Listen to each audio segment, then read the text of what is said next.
But yes, I am getting them. I tell you to refresh your browser, but you can't read this. Well, I can't. Okay, I think this is what I think happens with. I think what it is that um, it goes up on the YouTube screen fast, and then comes on the Streamlabs screen. I mean, there are, for whatever reason, there are some chats I don't even get in the stream. Now I use the Streamlabs screen as my main screen when I'm doing my live streams. Okay, as you may have noticed yesterday, I didn't even know the guy was trolling. Okay, Backup was saying that the guy was trolling. I only saw one comment come up on the Streamlabs, chat, when it seemed like, I think, three or four of them were. He had actually made three or four of them, and Backup was telling me he was a troll, but I didn't even pick up on it. So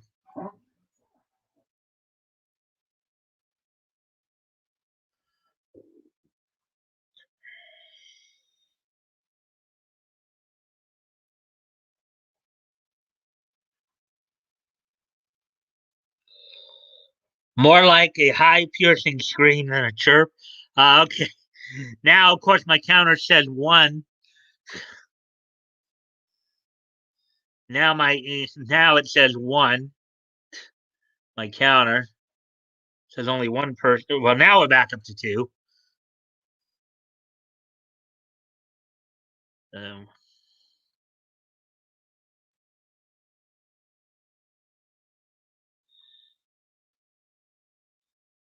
and now the YouTube's back down to one again. For some reason.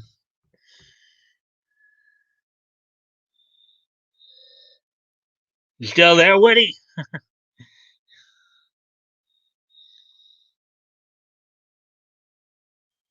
Yeah.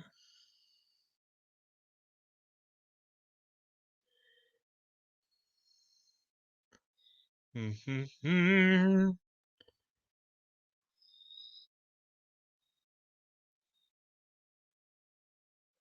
One is the loneliest number. Still here. Yeah. So I went and checked out Leto's stream earlier today. That was some interesting stuff on the on him playing the Yakuza game. So yeah, so let's see. Yeah, we're at 8 minutes now, just past 8 minute mark. Maybe about 9 minutes. I'll probably go into like what's on tap for tonight, and then probably start around the 10 minute mark. Even it's just you and me, Woody. You and me and a dog named Boo, try and figure it all out. Me and you and a dog named Boo, all the way come about.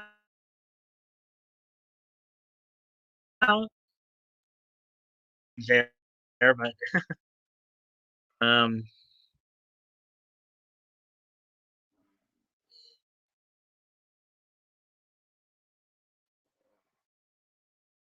now back up to two people watching again. Okay. Yeah. So, anyways, excuse me a moment. I go off camera.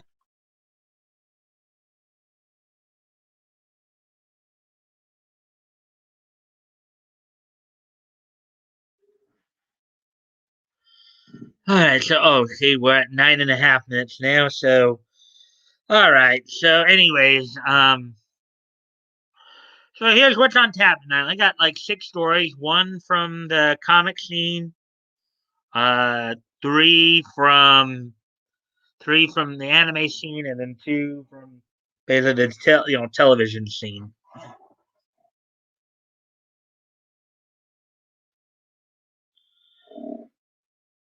What is the loneliest number that you'll ever do? Two can be as lonely as one.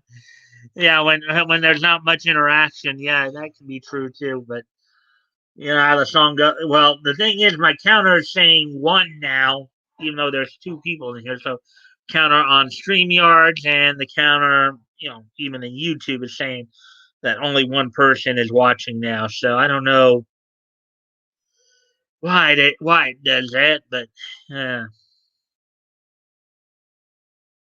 it's screwy. Ah,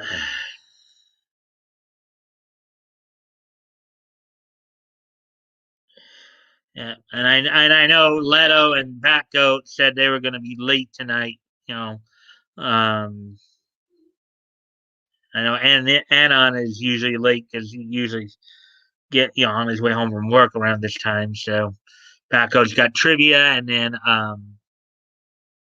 Leto is still getting ready for work. So. Hmm,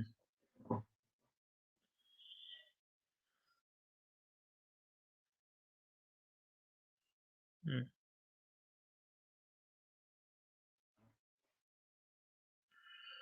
Ah, let's see now. Oh yeah, I said I was gonna get into the okay. So among the news items that we'll be looking at tonight include apparently the television series WandaVision is helping Marvel comic sales, apparently, according to the article. Also, Konami is looking to bring in an anime called Cosmo Samurai, or at least somebody's pushing for the idea for it to to get a chance. Let's see what else.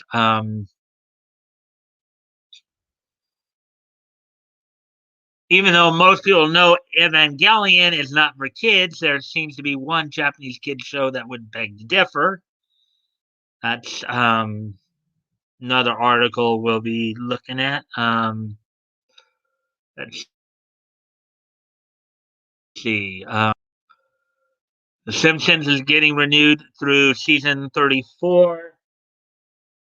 And let's see.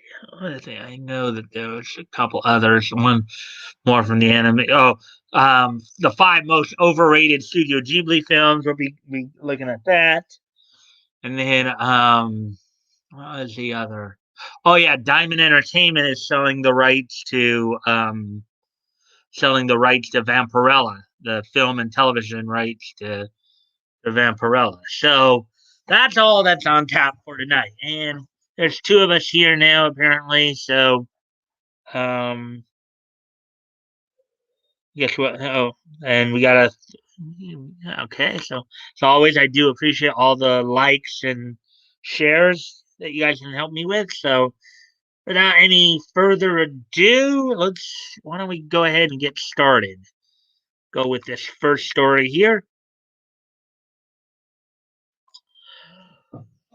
WandaVision sends West Coast Avengers issues prices soaring. Okay, recent developments in WandaVision have sent the prices of Avengers that this is based on skyrocketing on the back issue market. Okay. Throughout WandaVision, one of the major influences on the TV series has been John Byrne's relatively brief run on West Coast Avengers West Coast run. A run that later many directly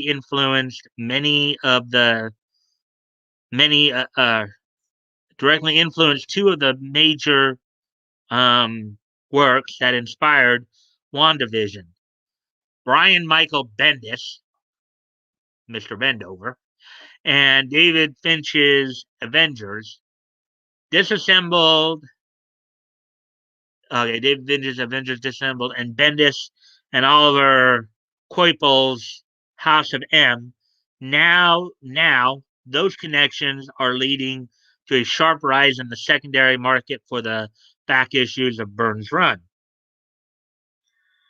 The biggest beneficiary has been West Coast Avengers number 45, the introduction of the White Vision, which had been going up in value as WandaVision debuted, and then took a sharp jump in price when White Vision debuted on WandaVision.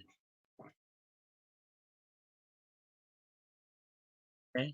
So I'm guessing then WandaVision is based on, I guess, the romance between the Scarlet Witch and Vision of the Avengers. That's just my guess on that.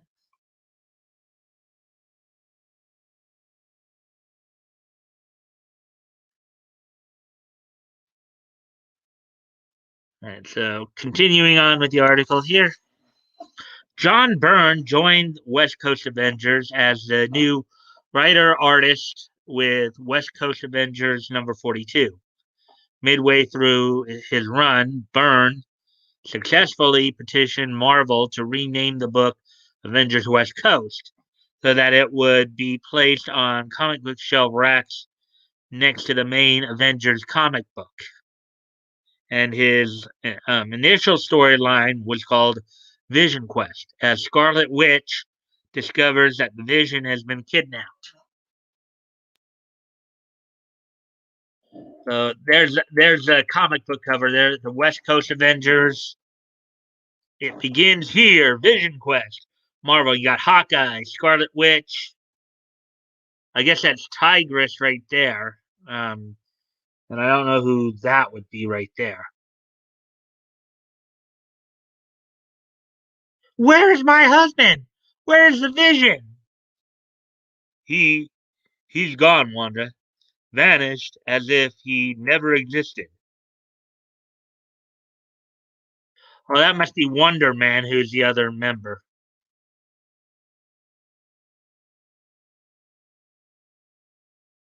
One of our androids is missing, and then you got the Spider-Man ash can right there.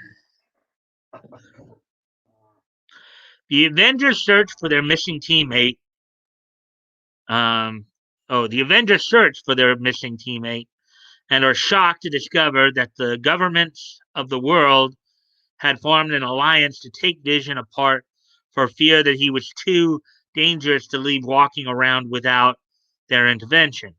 So Vision was disassembled, much to Scarlet Witch's shock.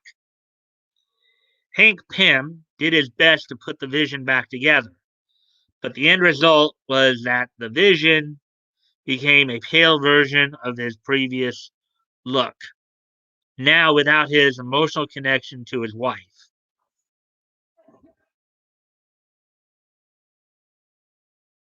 Behold the Vision.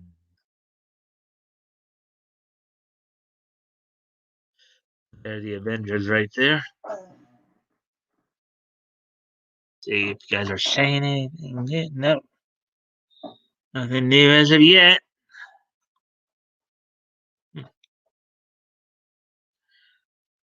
How you liking this story so far, Woody?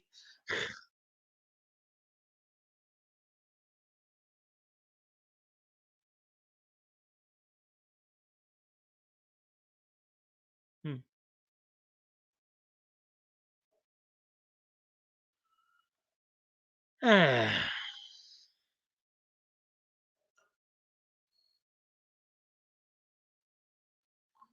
Anyways, those same basic plots are being addressed on WandaVision, with Sword refusing to give WandaVision's body when she returned from being snapped by Thanos. Um, at the end of the last episode of WandaVision, we discovered that Vision, who has been part of the series so far, was created by Wanda with her powers, and that the real Vision has been reassembled and is now pale, just like in the comics.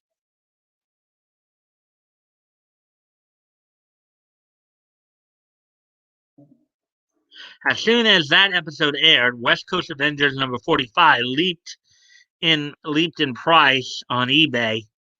It now routinely sells for between $60 and $90. Whoa! After selling in the mid $20 range in the weeks leading up to last episode of WandaVision. Contrast it to last year when the same issue was selling for $6. Whoa! So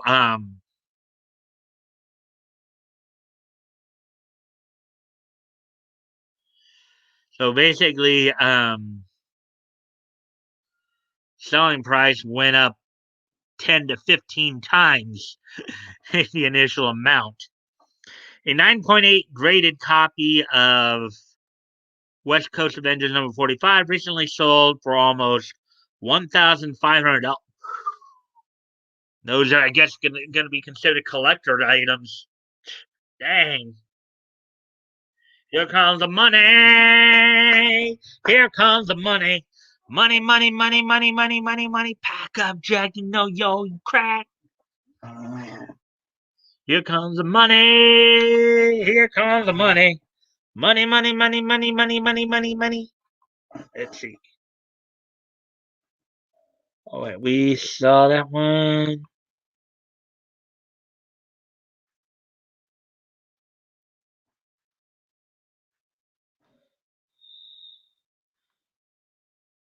Wonderful. Good pun there, Woody. Wonderful. Wonderful. Uh, wonderful.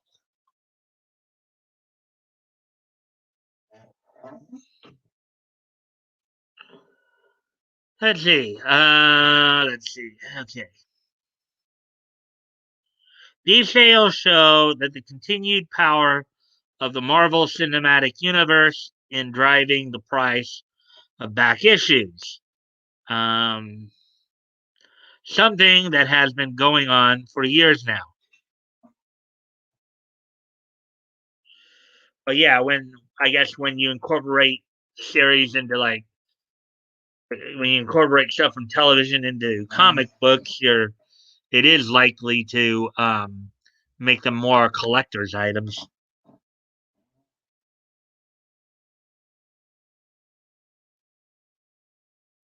If I bought one, the price would immediately drop back to $6. Why would you use it as toilet paper?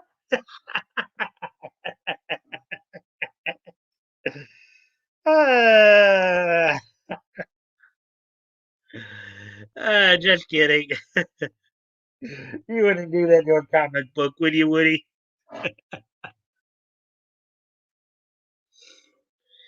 Anyway, so that's enough of that. Oh wait, did I even?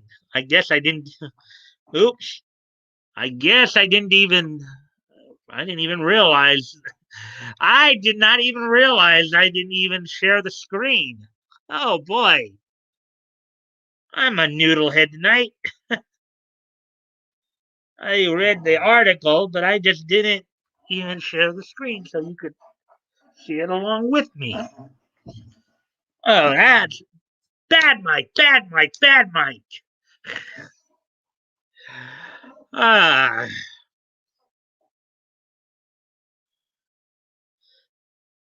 Oh, I'm so bad, bad, bad, bad, bad, bad, bad, bad, bad, bad, bad. Quoting Mark Hamill's Hobgoblin from the 1994 um, Spider-Man animated series.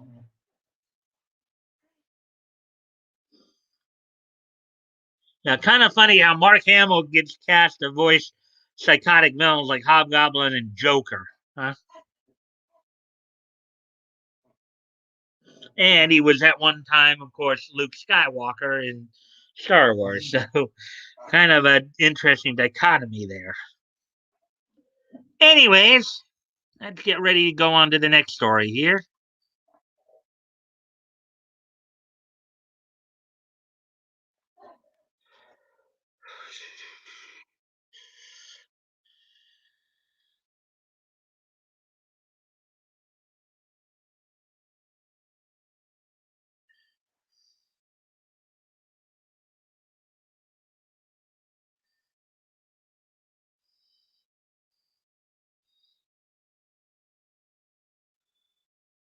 Well, you can scroll us through the pictures once, I guess.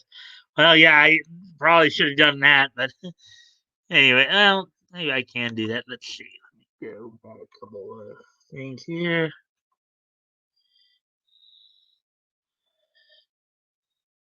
Oh, so I guess that's the copy they're talking about. Um, West Coast Avengers number 45.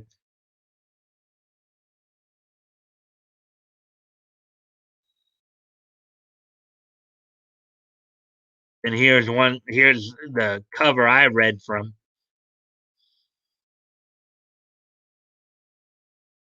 Got Wonder Man, Hawkeye, Tigress, and Scarlet Witch. And as I recall too, I think these were some of the characters that were also the featured characters on.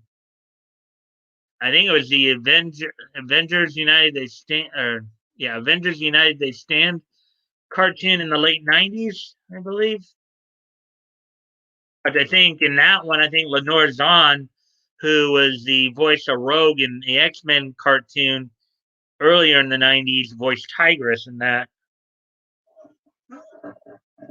Vision Quest continues on this one. This is number 45. So this one here is 42, which is where it all started. And then this is 45. Let's see. And according to this, at the time that these were coming out, they were 75 cents in the US.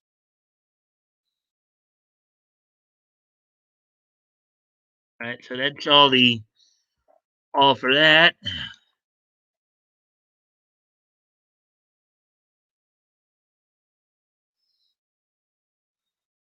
Oh, here we go. Here we go with the next. Wow, we dropped back down to one person. And oh boy.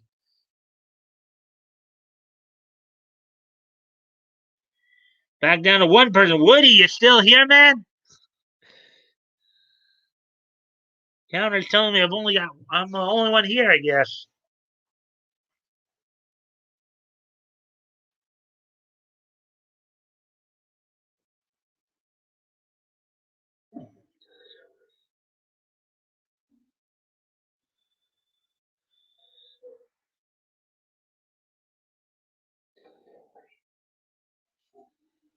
Yo.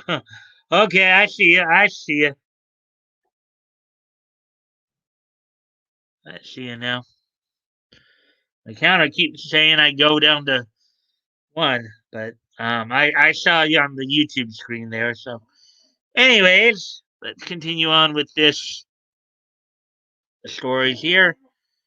Um, Toonami Cosmo Samurai deserves a full series. Okay, from Toonami here. Cosmo Samurai deserves a yo. The chat delay seems longer than normal tonight. Hmm. Yeah, might seem that way.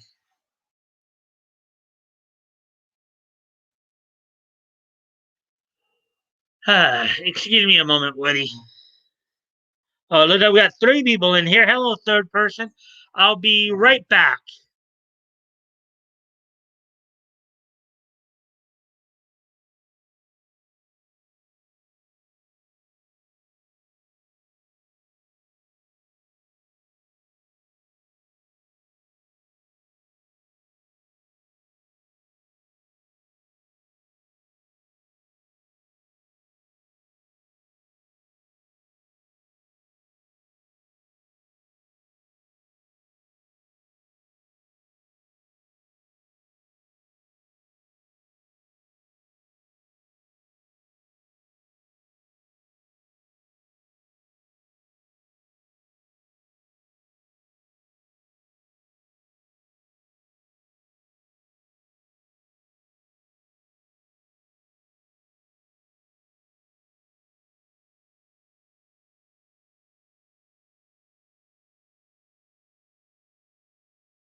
All right, I'm back. Let's see who else is here. ATC finally showed up. Hey, man. Good evening, Mike and Woody. Just woke up. Okay. Taking a bit of a nap after Leto stream earlier. There, ATC. Me and my shadow strolling down the avenue. Yep. Hmm.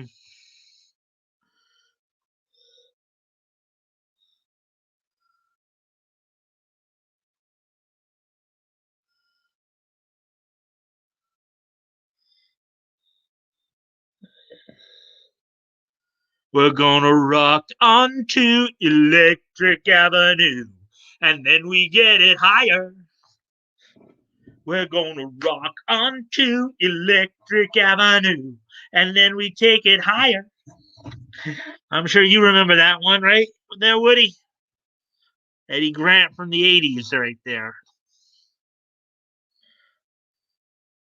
Anyways, Toonami, Cosmo Samurai deserves a full series.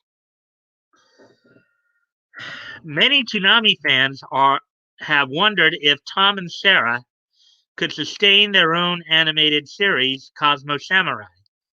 Their own animated series. Cosmo Samurai shows how they could.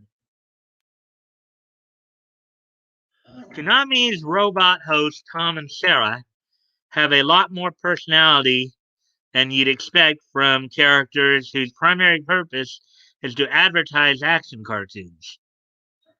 Well, considering that Tom has been voiced over the years by Steve Bloom, Sonny Strait, Tom Kenny, among others, and then I think it was Don Stevenson or something like that, who's voiced Sarah. Various total immersion events, TIEs or ties, have transformed the Cartoon Network Adult Swim blog's packaging into an intriguing universe of its own. For years, many Toonami faithful have wondered if Tom and Sarah could sustain their own animated series. Cosmo Samurai, the latest TIE, offers perhaps the best path forward for such a show. Unlike other TIEs, which were made in-house by the Toonami team at William Street and integrated into the block's packaging, the four-part Cosmo Samurai series is an anime directed by Naruto's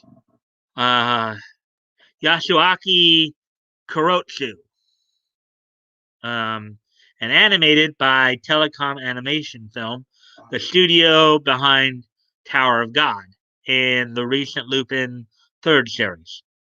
It's non-canonical, so the animation was not beholden to the specific designs of the block's bumpers.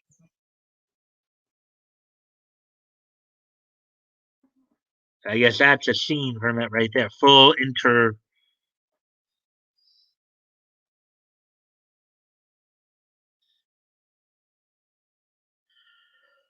Cosmos Samurai packs a lot of action and energy into its collected 13-minute runtime when their ship, the Absolution, gets attacked by space pirates.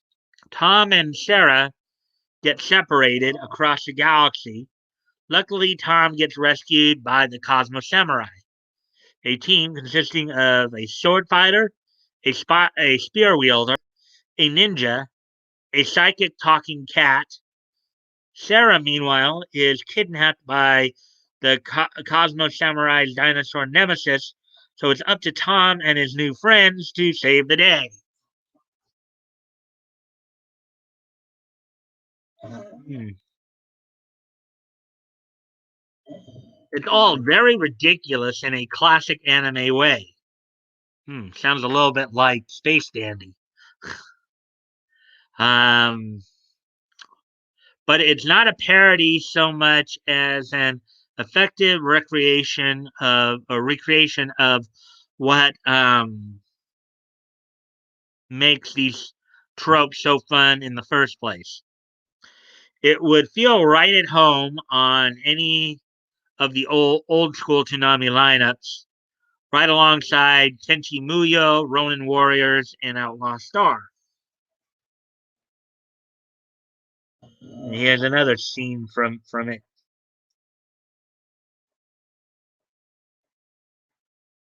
Fine, that just means you're going down next.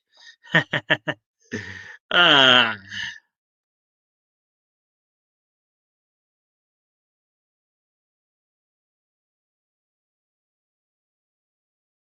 let's see.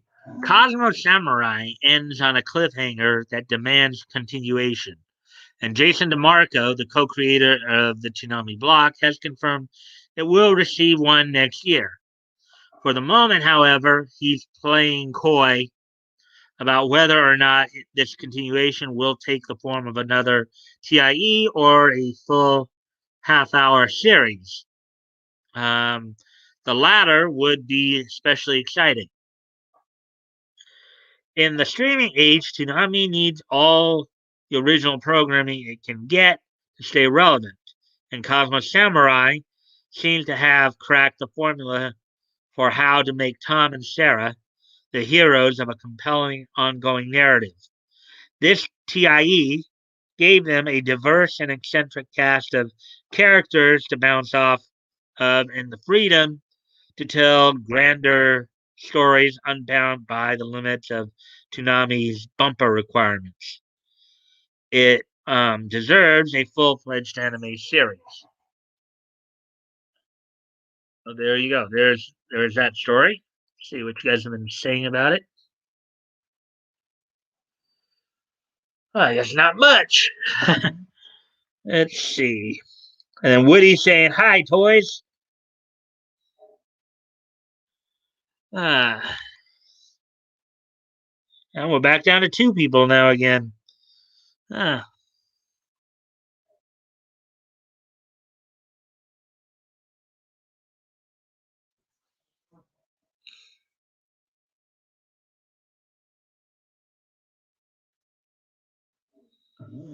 So, anyways, as we get ready to move on to the next story here, um, in the realm of anime,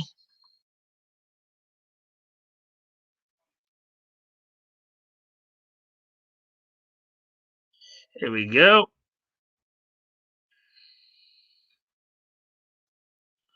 See where we're at on time here. Let's see. Oh wow, we're 38, almost 39 minutes into this, and we're back up to three people now. Yay, three people! Yay! Just Woody, ATC, and me. Ah, of course, I did see ATC earlier on Leto's stream. That was pretty cool. Oh, it looks like we have another person.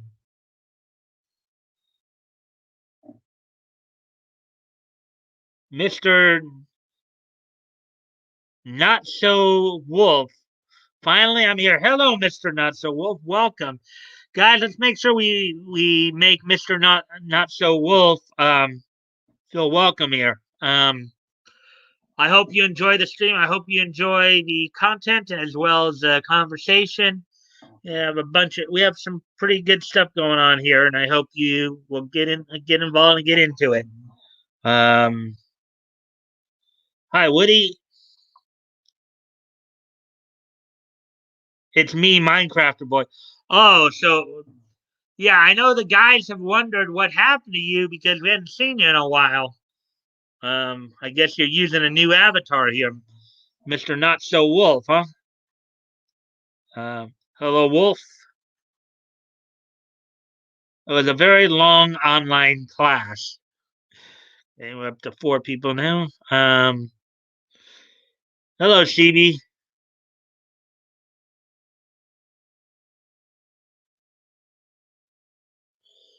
CB. I didn't see anybody named CB in here, but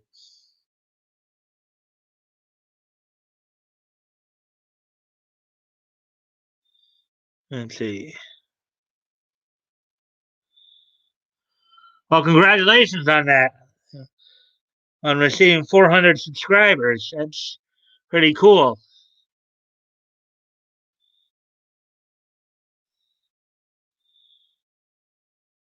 Hi, Mr. Not So Wolf.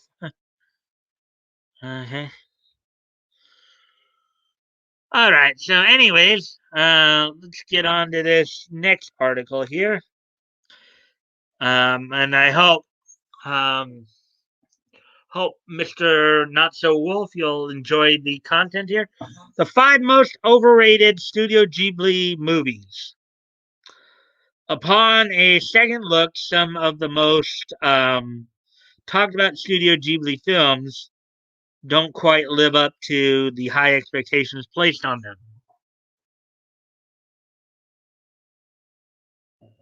Studio Ghibli has earned itself the reputation of being one of, if not the greatest animation studio in Japan. Many Studio Ghibli films um, are outright masterpieces, and few of them are outright bad. I know there was some criticism cast on Earwig and the Witch, for, I guess for being all CG, but however, as good as most of these films are, the hype can get a little bit overwhelming and overshadow their flaws. Now, granted, with anything, not everything is going to always be 100% successful. You're going to always have, you as they said here, and it happens with a lot of things. Um, you might have a lot of good stuff, but you're still, as much as you get the good stuff coming out, you also get some crap coming out. So you never know.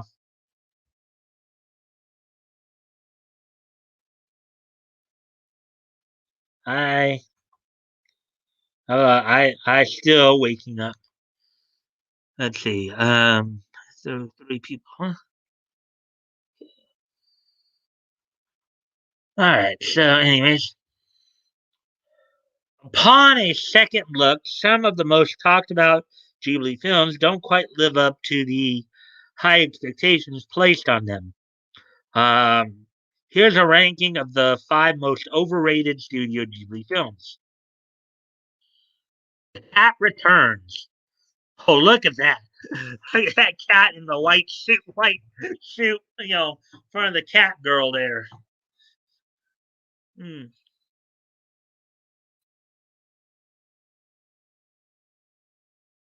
this is all. The 2002 Feline Frenzy is usually recommended to fans of the underrated Whisper of the Heart. Um,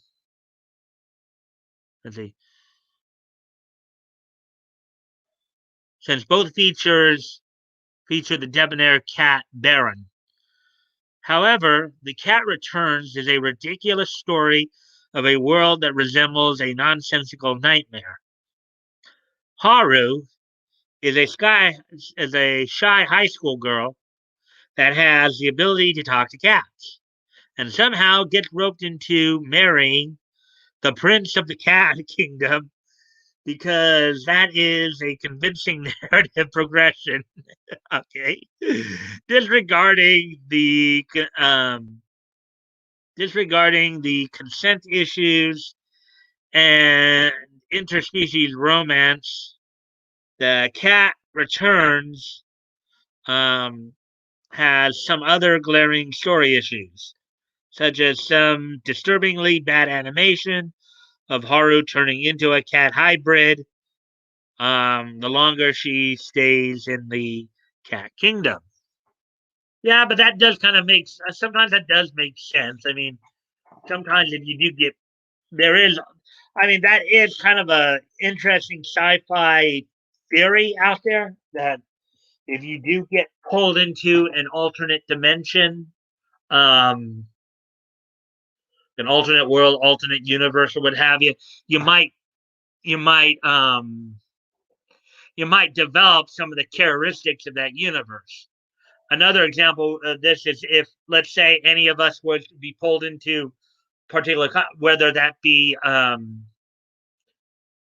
you know, um, the DC universe or the Marvel, DC, maybe if one of us were to get pulled into the DC universe, we might develop a metagene ability, metahuman ability through a metagene. We might end up developing a metagene. You never know. Or in Marvel, maybe we might develop a mutancy.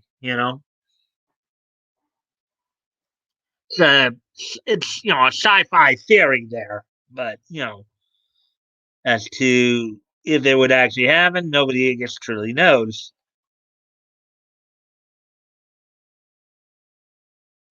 High in the morning, cause it's Mongolia. Yeah.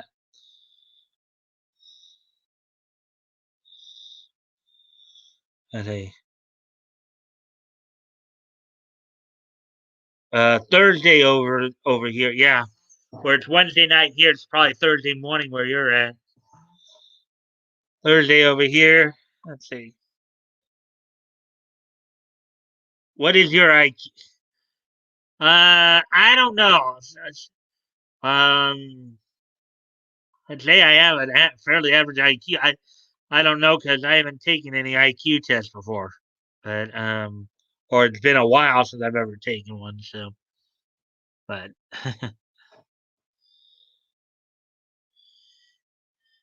but whether you have a high IQ, low IQ, or mid IQ, it doesn't matter. I mean, you can still believe in certain sci-fi theories, like the possibility of going into other dimensions and developing the characteristics of a dimension. You know.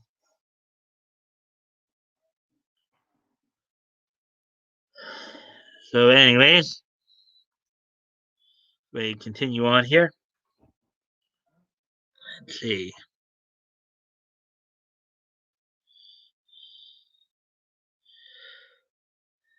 Let's see. Did we get all of it, or?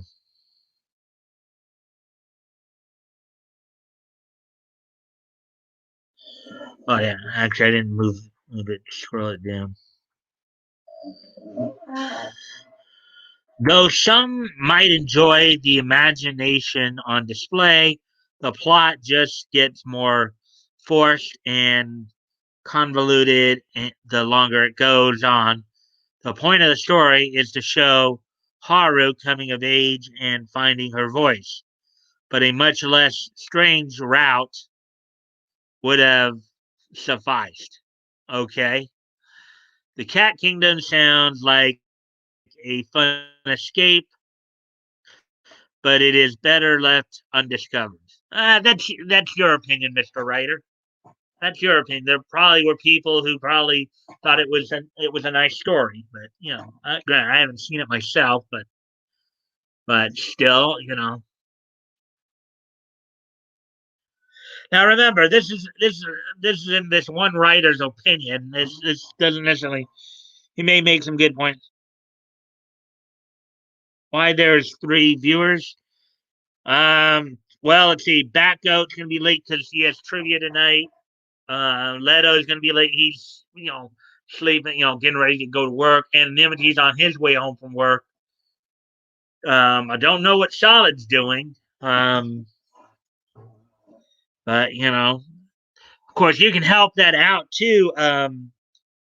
Mister Not So. Where's Leto and he's probably just getting ready for work. He'll probably be here soon. It's just um he's just he'll probably be here soon. He's just getting ready for work right now, I think. So when he gets ready to leave and go for and start driving to work, he'll probably be listening in. Uh Leto's still sleeping. He's got work. Okay. Fat Goat's got trivia tonight. So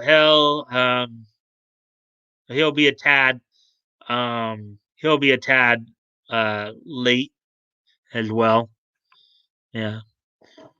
And then of course Dave Marks has been boycotting YouTube of late due to censorship issues. So oh yeah, but we're all still here having getting into the the conversations and the articles here. Kiki's delivery service. Now that one I know is considered very popular. So I wonder what this guy's problem with this. I know what this writer's problem with this one is. We'll find out. Kiki's delivery service. Hayao Miyazaki's Kiki's Delivery Service is a good film that unfortunately can't live up to its hype because it lacks narrative momentum. Kiki is a witch in training that must move to a big city as a rite of passage, where she finds welcoming people and a job all too easily. The story feels too saccharine, which I think means sugary, and lacks enough conflict for Kiki to overcome, making the plot of a child moving to a new city feel wholly unrealistic. Kiki delivering baked goods on her broom is a charming depiction of coastal life, but the stakes just aren't high enough. Let's see. As Kiki grows, it is understandable that more of the conflicts are internal, but they take too long to manifest and manifest themselves in the physical world, especially when most things come too easily to Kiki upon her arrival. Miyazaki builds up the themes of commercialism and womanhood, but neglects to make Kiki a compelling character. Kiki's struggles with depression and temporarily losing her powers are moving, but the middle section of the film lags and gets bogged down in too much idyllic sweetness. Kiki's delivery service is an endearing story, but it could have been stronger with more conflict. All right, well, may have a point there. My neighbor. So this guy's ripping on some pretty well known classic films here. Sounds like because Key's Delivery Service is pretty classic, and I think My Neighbor Totoro is actually considered a classic as well. They Marx is boycotting all YouTube because they are horrible censors. How about that? I posted my diner on mine. Let's see.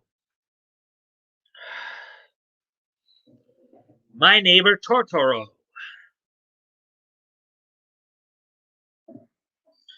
One of the studio's early films, My Neighbor Totoro's furry forest spirit has become iconic for good reason.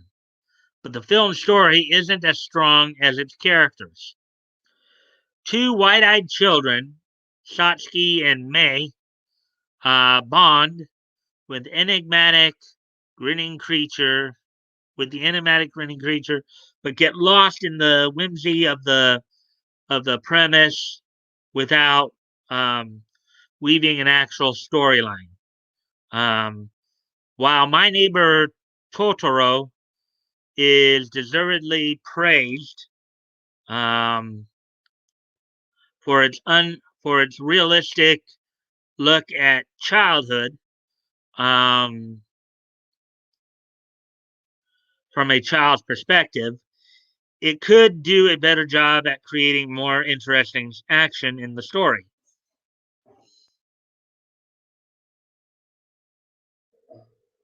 It isn't until the underlying plot of Satsuki and Mei's mom dying in the hospital is brought up that there is any narrative thread detected in the film. When Mei goes missing, the biggest conflict in the film, Totoro is able to resolve it all too easily with a call to the cat bus when the children do get to see their mom. They drop an ear of corn by a window and leave, denying the audience the much awaited reunion between the sometimes inscrutability of Totoro himself, and the lack of connection between the magical whimsy and the children's real world conflicts. The movie can get a little boring despite its many strengths. Wonder if this guy ate a lemon or something like that.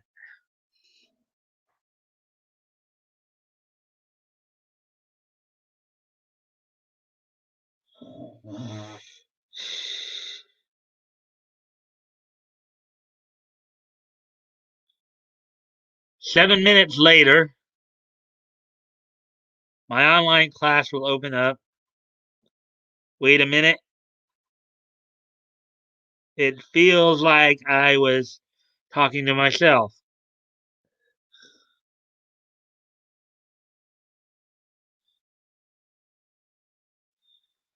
Well,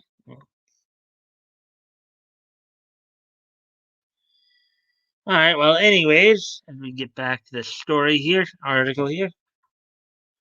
Howl's Moving Castle.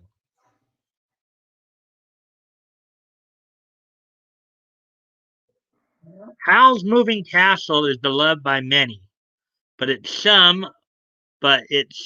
somewhat unsatisfying despite its cacophony of magical elements. The story crams in too many ideas from a giant realm hopping castle and a war torn countryside to heartless wizards and age spells. At the center of the chaos is an equally messy character, Hal, who lacks cohesion. Hal is unbearably vain, but his own looks, but falls for Sophie even after she is turned into an old hag. Despite being portrayed as being superficial and detached, Hal inexplicably has enough selflessness to fight in a war and that almost gets him killed.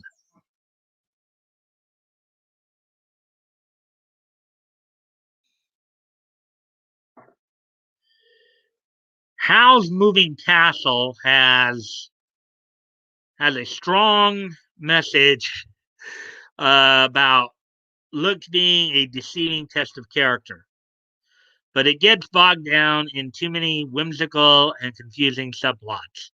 Unfortunately, these magical elements also push aside Miyazaki's poignant subplot about the dystopian effects of senseless destruction and war. Sophie is the calm and level headed guide through a jumble of a story, coming out the other end unscathed, while viewers are left trying to connect the dots. Yeah, well, maybe that's part of the charm of his work too. Never know.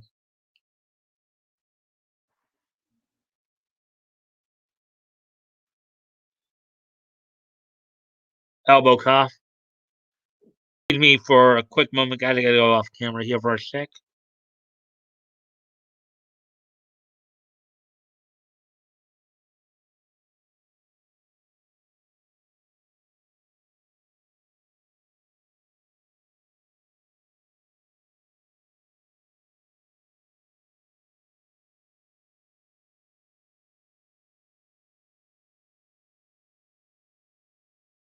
Let's see how we're playing here. Okay. All right, I'm back. So let's continue with the story here. Mononoke. I get her in the jungle garb there. Often hailed as Miyazaki's best film, Princess Mononoke has built itself a bulletproof reputation, but has some under discussed flaws. Film's characters deal in absolutes, while parts of the story can be unsatisfying. Oh boy, this guy was real. This guy was really getting into the really into the brine, wasn't he? Man, this guy's getting into the brine. Excuse me again, guys. Sorry, I gotta go off camera here for a sec.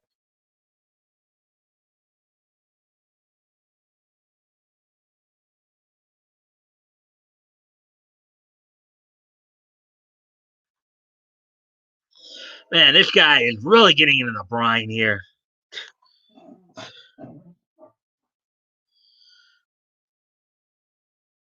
Wonder if he was drinking something he wasn't supposed to. Anyways, let's see. Ashitaka is loyal to his mission to preserve the spirituality of the forest. Sean resents humankind, and Lady Abashi is a self-starter, only looking out for the advancement of human industry. These characters are unyielding in their views, which doesn't allow for much growth. San is a vessel for Miyazaki's anger at the way society treats the natural world, but her one dimensionality makes her a hard character to identify with. Lady Abashi is more complex, a great leader who is nonetheless on the wrong side of history. Miyazaki finds fault with every faction in this struggle, but doesn't offer the viewer any hope for redemption. Princess Mononoke really puts nature against civilization, but offers no solution on how the two should coexist. Um, while this is a complex issue with no easy answer, it is the storyteller's responsibility to have some insight on the matter.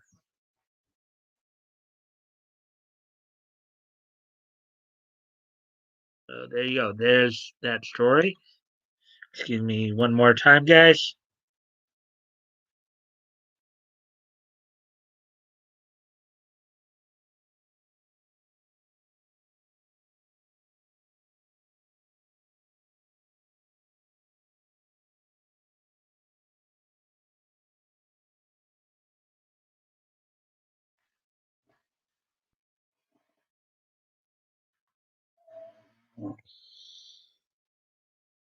My niece taught English for a while a few years ago at a science school in Ulaanbaatar. Hmm. Okay, so anyways, move on to the next article here. Let's see. Actually, the last article in the anime section here. Evangelion is not for children, but one Japanese kids show begs to differ. This should sound like an interesting one. So, and we know what it means that it's not for children with kind of surrealism of it. But anyways, despite being a kids show, Shinkansen Henkei Robo Shinkalion features a strange and surprisingly fun crossover with Evangelion. And then here's an image of that crossover. When introducing a child anime, there are plenty of bright, cheerful, and exciting shows perfect for youngsters of any age. But the first option that comes to mind probably isn't Neon Genesis Evangelion. The classic series is occasionally surreal and disturbing as it turns mecha anime tropes on their head with a group of young pilots recruited to fight strange creatures called angels. Evangelion follows Shinji Ikari, a teenage boy, who we witness trying to deal with his dark existentialism. This is certainly not the type of series you'd expect to cross over with Shinkansen Henkei Robo Shikalion.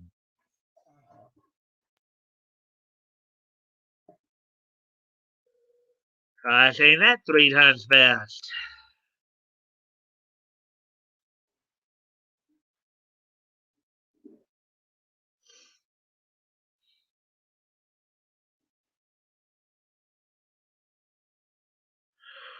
Hmm.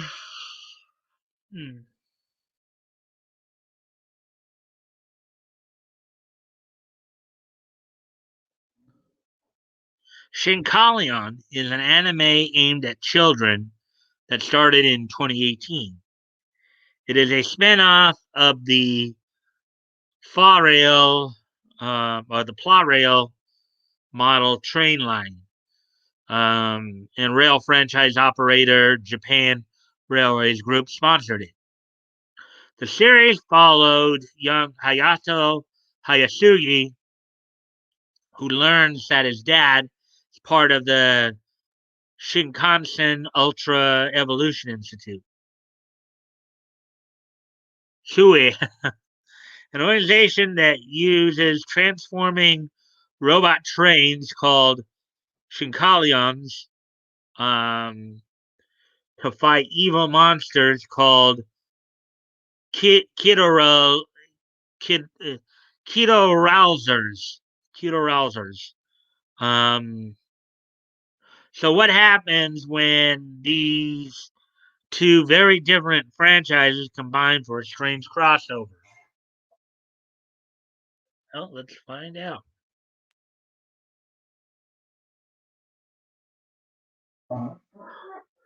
What sets Chicalion apart from other similar shows is how, as it developed, it slowly became a train anime version of Nintendo's Super Smash Bros. Franchise. It's jam packed with loads of cameo characters from various franchises piloting unique Chicalions, including Hatsumi Miku and Hello Kitty. However, the most confusing remains Shinji from Evangelion. Hmm. Anyway, if anything, the plot sounds similar to Hanna Barbera's Laugh Olympics from like 1977, um, which you had a bunch of the different Hanna Barbera characters participating in an Olympic style games a year after, of course, the 1976 Olympics. I think it was to commemorate the 100-year anniversary or the century anniversary of the Olympics, of the modern Olympics, or something to that effect. I don't know, but anyways, I remember in that series you had like the Scooby Doobies, the Yogi Yahooies, and the Really Rottens. So.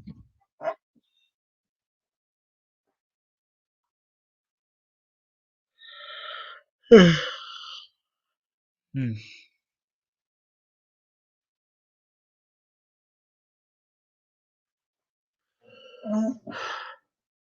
But since oh okay, we read that I think already. Yeah, Shinji first appears in episode 31, Launch Shitalion 500 Type Ava. In this episode, Hayato goes on a day trip to a stretch of track. Um, this area is one of the only places where bullet trains can hit top speed, and Hayato, being a massive train fan, wants to get some pictures. However, due to the heat, Hayato passes out for a moment. Suddenly, a train coming down the track wakes Hayato up. But it isn't a regular bullet train. It's the 500 type Ava train, clad in a design closely resembling Shinji's Evangelion Unit 01.